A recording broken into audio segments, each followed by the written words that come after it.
In this special episode, this special Bravery in the Boardroom and the Equity Charter podcast episode, you'll see that it's a slightly different approach this time, but I am having a fantastic conversation with Ayesha Rahim and Victoria Betton, who are two members, along with Hassan Chaudhury, who kicked off the Equity Charter.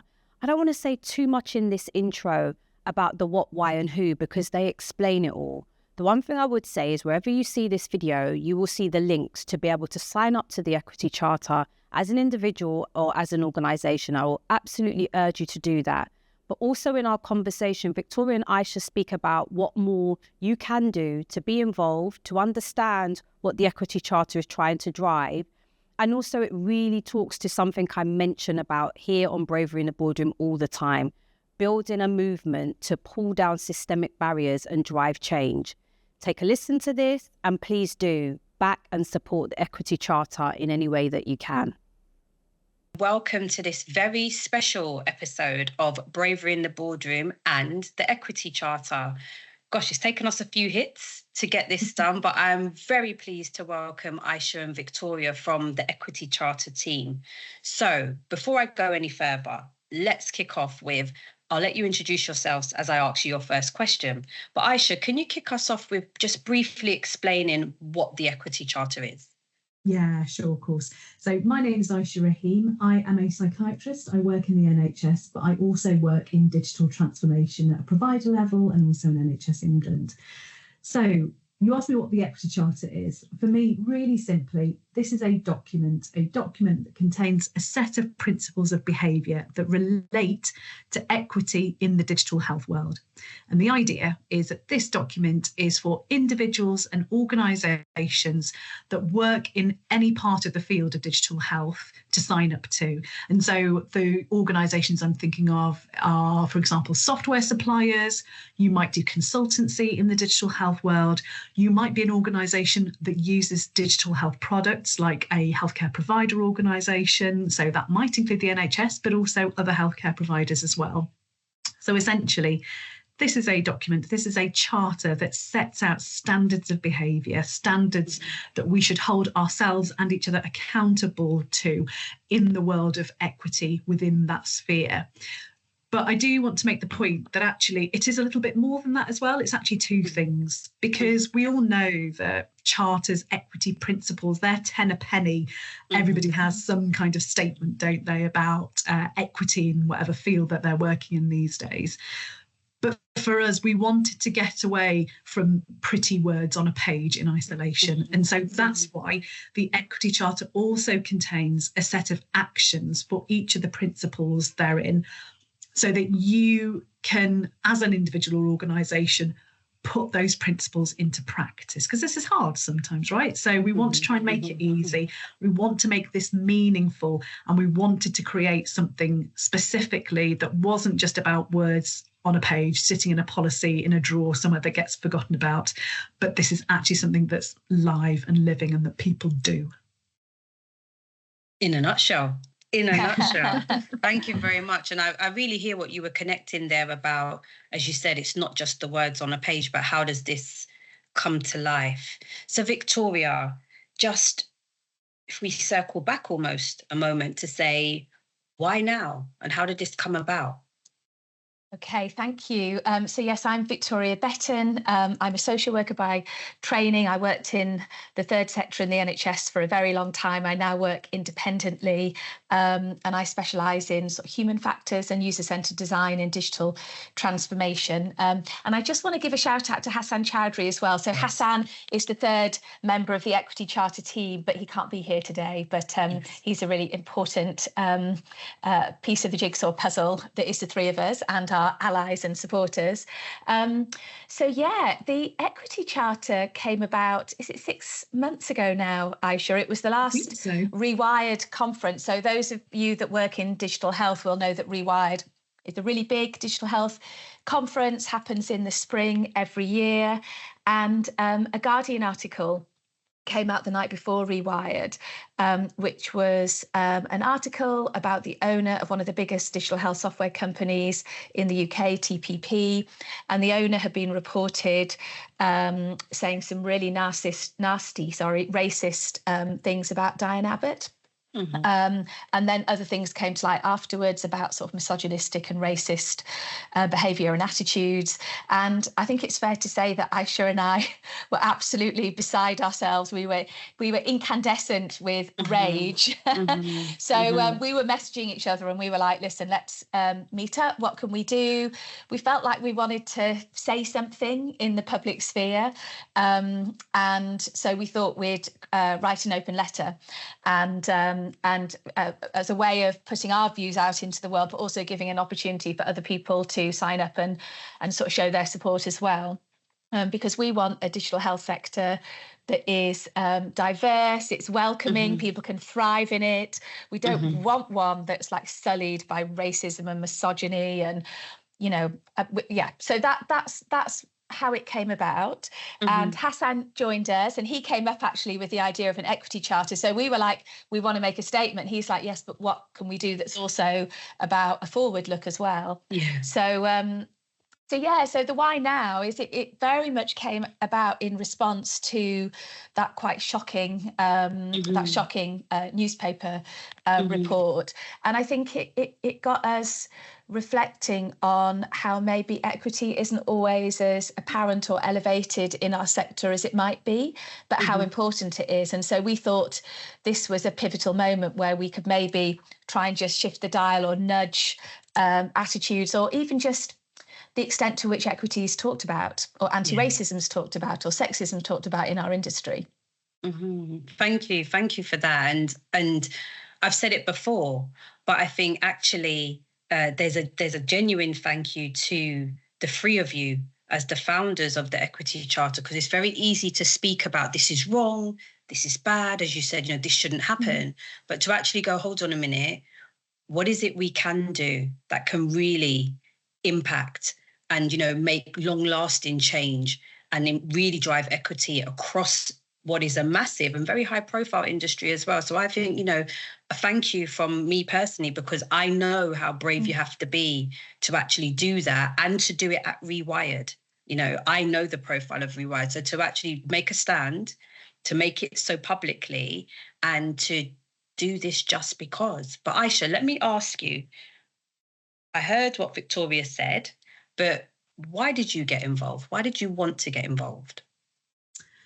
Oh, that's a really interesting question. And I think it's one of those things I'd almost flip on its head, Monique. So it's like, how could I not be involved in something like this? Because I guess sometimes in life you come across instances that provoke such a visceral emotion, such a reaction that you feel compelled to act. And actually that's how I felt about this on reading those newspaper reports of the vile comments that were made. And I don't mind admitting actually that I felt angry. I felt enraged, I think is probably the right word. And I've described this subsequently to other people talking about why I got involved. And I've had a funny reaction in some instances, and people have sort of tried to say, oh, well, you weren't feeling angry, you were feeling passionate. No, I was feeling angry, actually. And I'm happy to own that. I think the important thing here is that you're able to channel that into something positive. And so this is the reason that I got involved, is because it was a really emotional reaction that this is unjust. This is not right. This is not in keeping with my values. And sometimes when you come across those instances that butt against your personal values, it triggers something in you. It triggers a compulsion to act in some kind of way. And so that's what sparked off the conversations that Victoria and I had to begin with, and then Hassan very soon after. And I guess just moving from a position of anger and distress, I suppose, to, well, actually, how can we make things better? Because that's sort of in my nature, as well as it is for many other people, including Victoria and Hassan, I'm sure, is actually, if you've got something that isn't right, well, that's not okay, but how do we make things better? So that's why I'm involved. Okay. And you know what? I'm so glad that you did correct. And when you said there about actually no, I am angry and that is how I feel. But using that to drive and fuel, like you said, what can I do here to actually start to underpin some real difference? And you're right.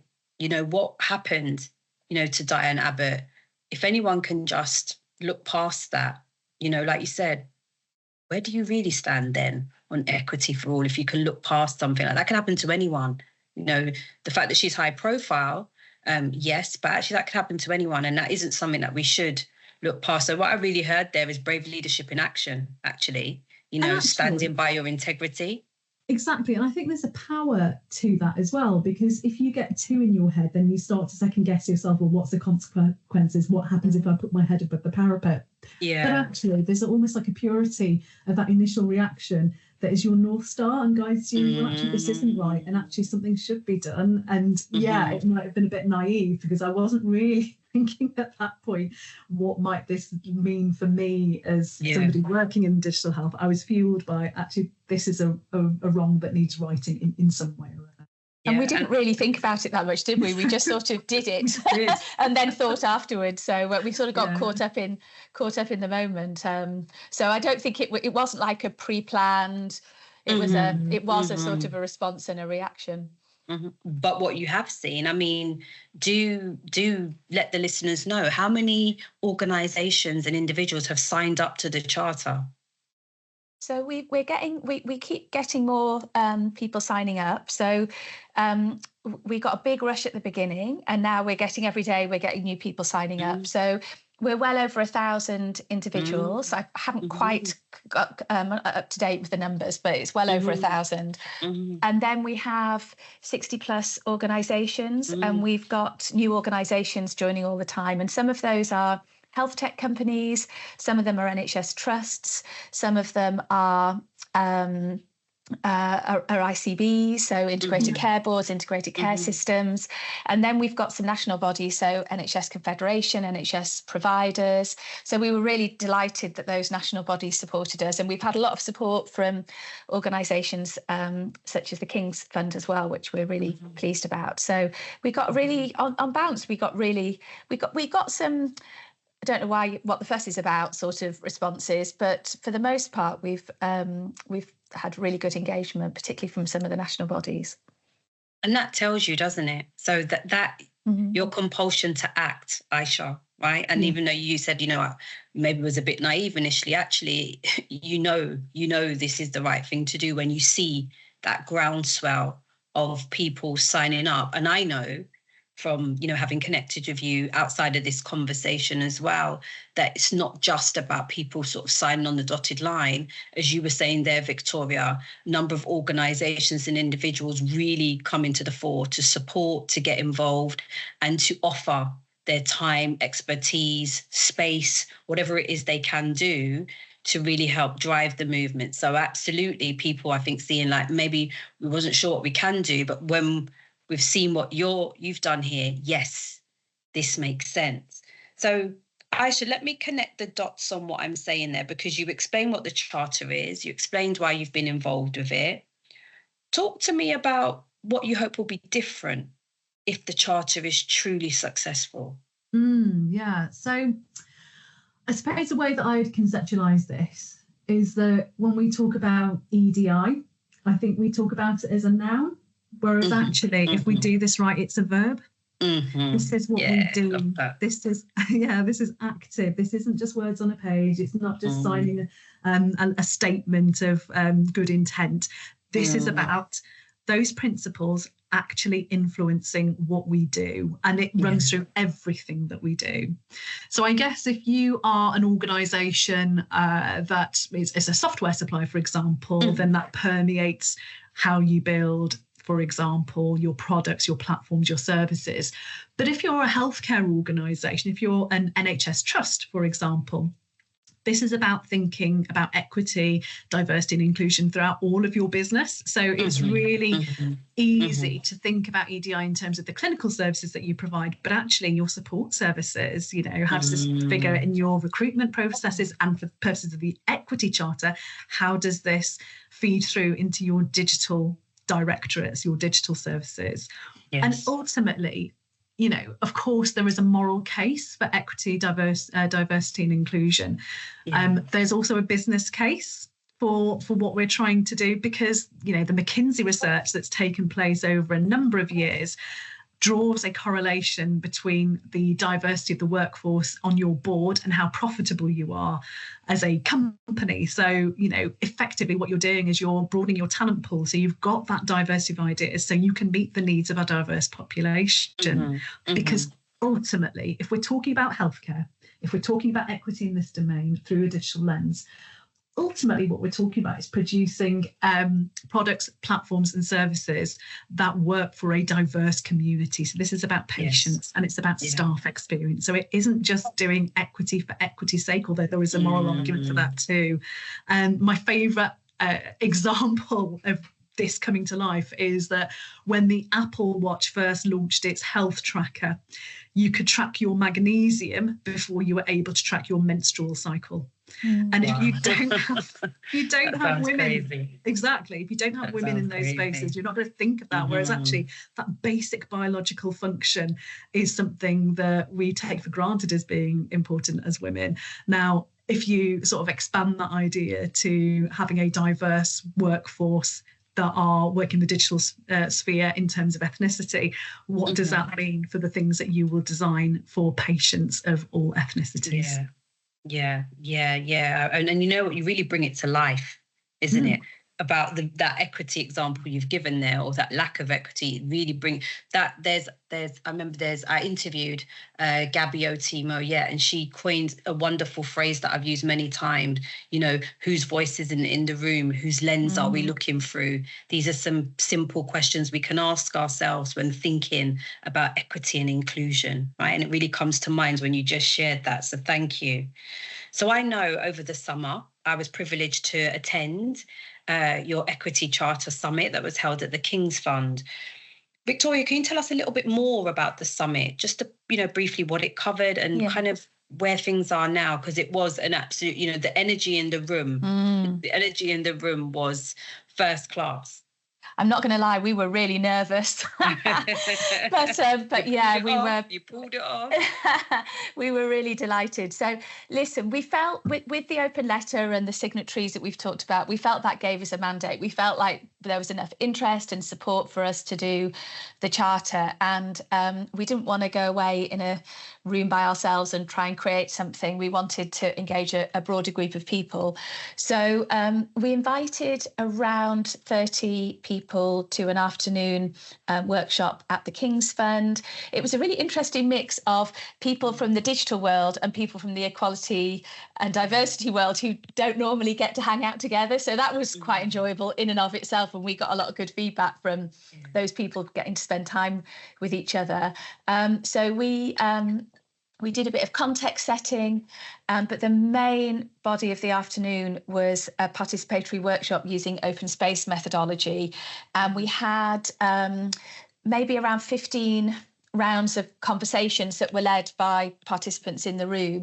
And that helped us pull together the bare bones of the charter. And then we've gone away with all of that insight. And we have got a draft charter with 10 principles in it and the related actions that Ayesha has described. And we're in the process of having lots of conversations in the background with organisations and experts that we hope will come on this journey with us. And once we've had those conversations and shared our draft with a few sort of friends and supporters who can look at our working out and give us some frank feedback, then we'll go out to the wider group. And that's why if people haven't signed up to the charter, we'd really encourage them to do so, because with that mailing list, we're going to send the charter out for feedback in the autumn. So that'll be late September, early October.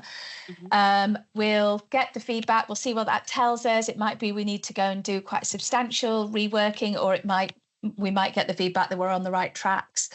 And then we're just thinking through the sort of governance that we want to put in place that helps us take it forward. I think it's fair to say that this feels more like a movement. It feels more like energy and fluidity rather than formal metro. I think we want to work with the energy of our supporters, rather than end up in some very sort of top-down governance process, which doesn't feel right for where we've come from. So we're still working that out. But really, we want to just, as I said earlier, use this and use the charter and use what happens around it to create more energy that's focused around elevating equity in our sector. And hopefully, people that the owner of TPP who said those horrible words, I hope, even if people wouldn't say those things in the future, or even if they did, people would feel much more confident to stand up to it, or like they had permission or more able to. So, when you asked Ayesha about where we want to go, it's, those would be some of the things that we'd see as evidence that we were making a difference.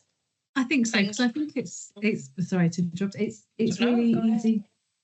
It's easy to feel like a lone voice if you know that something isn't right and you witness something or you hear something that doesn't accord with your values. It can be quite intimidating to speak up. But actually knowing that there is a movement of people that believe that it's not okay to just let this go can actually feel empowering, because I've said this before and I'm not the first person to say this, the standard that you walk past is the standard that you accept. And actually maybe now is the time for us to draw that line in the sand and to say, it's not okay to say those things. It's not okay to express those views. And it's not okay for those views to permeate an organisation that has a responsibility because it's making software or it's involved in that world of digital health. We have a responsibility, don't we? We're a very person-centred field in healthcare. So we have that responsibility to be healthcare for everybody. Oh my gosh, so powerfully said there, Ayesha, with what you said. The standard that you walk past is the standard you accept, isn't it? But also your honesty about, we know colleagues don't always feel safe to speak up, but that you can gain that support and that confidence by being part of the movement that the charter is. So just as a sort of follow-on question then, to check in, for listeners who are thinking, I'd like to be involved, Victoria, I heard you saying, please do sign up. So we'll make sure that we post the link wherever we share the episode of how you can sign up to the charter. And if you sign up to the charter and the mailing list and you sign that, you also then will get access to the actual charter document that comes through. Also hearing Ayesha say there about, the movement is here to provide that sort of energy and collective support as well. So if you are someone, especially as an individual, I suppose is what I'm hearing there, isn't it? If you're an individual, you feel really passionate about what's happening, you are seeing things and you want some support and having the courage almost, isn't it? That actually being part of the charter movement, and because it's bringing people together who may be standing together in that space, and preventing that isolation. Is there anything else that you'd want to share with our listeners about, I'm thinking I want to be involved. Yeah. Is there anything else you'd want to say on that? Shall I? I'll start, and Ayesha, you might want to add. So absolutely check out the website, which is equitycharter.digital. Please sign the letter. You can sign it as an individual and or an organisation. We're really keen for both. Please take time to think about the topic and maybe share it with your team or your organisation. And we would love to hear case studies and stories of good practice, things that have made a difference. In our conversations that we're having in the background at the moment, we're speaking to organisations who might want to stick their neck out and go, okay, we'll try some of this stuff. We'll try and make a difference ourselves and share our learning. We're also coming across teams and organisations we knew nothing about who are doing amazing work in this space. So for us, it's like we can shine a light on their work, they can shine a light on us, and we just connect the system to itself a little bit more because, this is a big, diverse system full of lots of different players and organisations, and we'll shine a little light and someone else is shining theirs.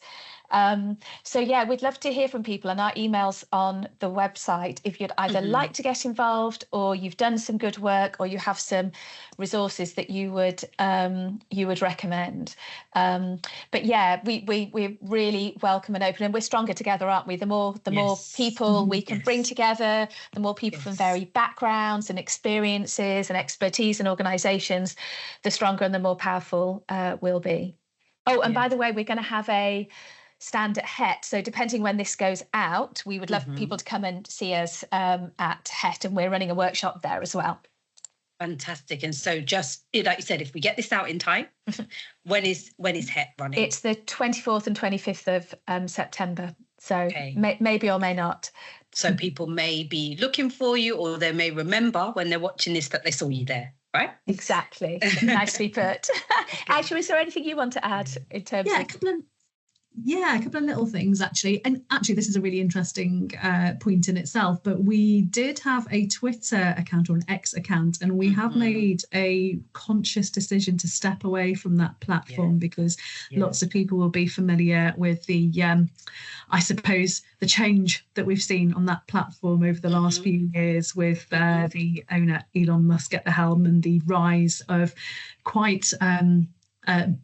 a lot of bigotry, I suppose. And, that was something that we sort of grappled with for a while, because obviously it's such a widely used platform. Yes. But again, it comes back to your values and what you're comfortable and what you want to engage with and what you don't want to engage with. So this is a very long-winded way of me saying that we are transitioning our socials as well at the moment. Okay. So you will be able to find us in due course on LinkedIn as well. Yes. So it may be that we expand our footprint into other social media platforms as well. But in the first instance, you can look either myself or Victoria up, or Hassan, and then we'll also have our own Equity Charter page on LinkedIn as well. So do look out for us there. Fantastic. And I've also seen you have an Equity Charter YouTube. So we mentioned the summit. We mentioned the summit, and I know that I've seen there are some great soundbite interviews there from colleagues who are at the summit, just sharing their reflections and their commitment and their why as to why they're being part of that. So I would also, let's drop that into the show notes as well, so people can go there too and get a little bit more insight into who else is involved, I suppose, and who else is kind of involved as main supporters, but also just hear a little bit more. And I think the summit was a marvelous idea, because as you say, you started at the beginning, I should say, but bringing the words to life on paper. Yes, you started it, but actually, there's a richness of ideas, isn't it? And what you were saying, Victoria, bringing together both those who are, digital health, subject matter experts, and then bringing together, real sort of big hitting EDI champions as well, and bringing that melting pot together, what it galvanized there as well. I think it was a wonderful way, and I loved the concept where open space, is that what it's called? It's called open space. So the participants decide the topics to be discussed. So you basically, the participants lead rather than what traditionally happens in a conference, which is you get talked to by experts. It recognises that everyone in the room is an expert. And I've just got to say, we had such generosity from everybody, not least you, actually, Monique. You've been an incredible support for us. And Douglas Hamadishe did all the filming for us. We didn't ask him to do that. He just came along going, I'm going to do it. And so we've been really blown away, actually, by the kindness and generosity and support we've had. And these sort of things bring out the best in people sometimes, don't they? And that's been a lovely counterpoint to where this came from. Absolutely. It goes back to saying about, actually, you might feel in your current context a little bit isolated and as if you're the only person that's kind of worried about this kind of thing. But actually, there is a community of people out there that are willing to support and willing to help. Yes. And we've found that in bucket loads as well. So that galvanizes us, that motivates us to continue to push forward, because goodness knows there's a lot of work to do. The only other thing I was going to mention also is at the summit, we were lucky enough to receive a statement from the Right Honourable Diane Abbott MP as well, who provided us with a statement of support, because we reached out to her office in the wake of the awful comments about her in the mainstream media. And I think it's a really important reminder that there's a human being at the centre of this. That was subject to these awful comments. And so we reached out to her in solidarity. We explained what we were doing, and she provided us with a written statement in support of the work of the Equity Charter, which we were privileged enough to be able to read out on her behalf in her absence at the summit as well.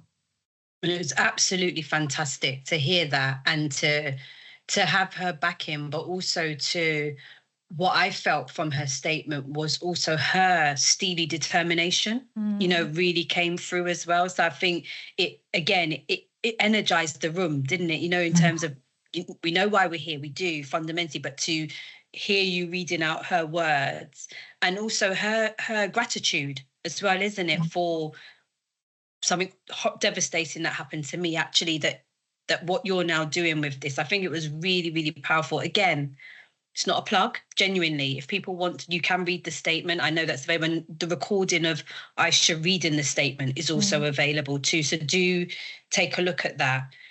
I think, thank you for your kind feedback to me as well. And I would just kind of finish up on that point as to why have I invited you here today?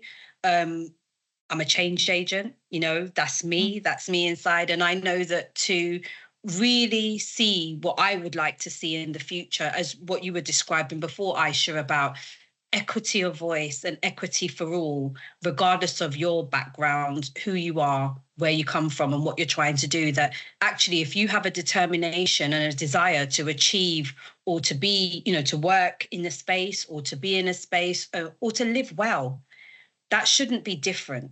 You shouldn't have a different experience unless you want it. You should not be receiving a lesser or an unfair or an unjust experience. And that's what drives me. That's my belief about, yes, my focus is on leadership, because I think that, how we lead others is integral. But I believe in the power of movements. And actually, there is a wealth of talent out here, isn't there? And when we bring that collective expertise and energy and determination together, it really can pull down those systemic barriers. It really can do that. And so, as we said, we see people get tired. We see people get wary. We see people get weathered when they're trying to drive this on their own. And that's why I would really encourage you, if you haven't heard of the Equity Charter before today, please go and look it up through how Victoria was guiding you. If you haven't signed that letter yet, please do. Even as an individual, your signature makes such a difference. And I remember you saying something in a previous conversation, Ayesha, about you don't need to be an expert to get involved. We all have something we can bring to the table. So please, if you just want to get involved and sign that letter, fantastic. But if you've got something, know what you bring to the table, please offer it. Don't think that because I'm junior or because I'm not Monique, Ayesha, or Victoria, I'm not brave enough to stand at the front. That doesn't matter. I'm good at speaking at the front. I'm not great at ideas, right? I'm not your ideas person. We all have different strengths. I just want to put that final call out to say, if this has compelled you, this conversation has compelled you to get involved, please do, as Victoria said, reach out and have a conversation. They really welcome your support, your energy, because I think even if it's just sending that message of well done, keep going. We were just speaking about, weren't we, how sometimes when you're trying to push a big boulder up the hill, it can feel really tiring. So yeah, to all of our listeners, if you just feel like, okay, well, I just want to send you a good luck message, please do send it. Please do send it, because actually I really take my hat off to Ayesha, Victoria and Hassan and everybody else who is really putting their energy and effort behind the charter, because I honestly believe it is going to galvanise change. It is going to make a difference in the digital health space. And I actually think a lot of other industries will listen and learn from the approach that you're taking. So whilst your focus is here, and I understand why, I actually know that that charter, if it does what it says on the tin, actually could be replicated across many other industries as well. So I thanked you before, but I just want to thank you again for your time, for your commitment, and, don't be a stranger to Bravery in the Boardroom. We would love to invite you back. Definitely. When you're ready. To just hear what else is going on. And we're also here to support you with sharing what you're doing across our platforms and to our listeners as well. I think it's really important. So thank you both very much for your time today. Thank you for having Monique. us. Thank you.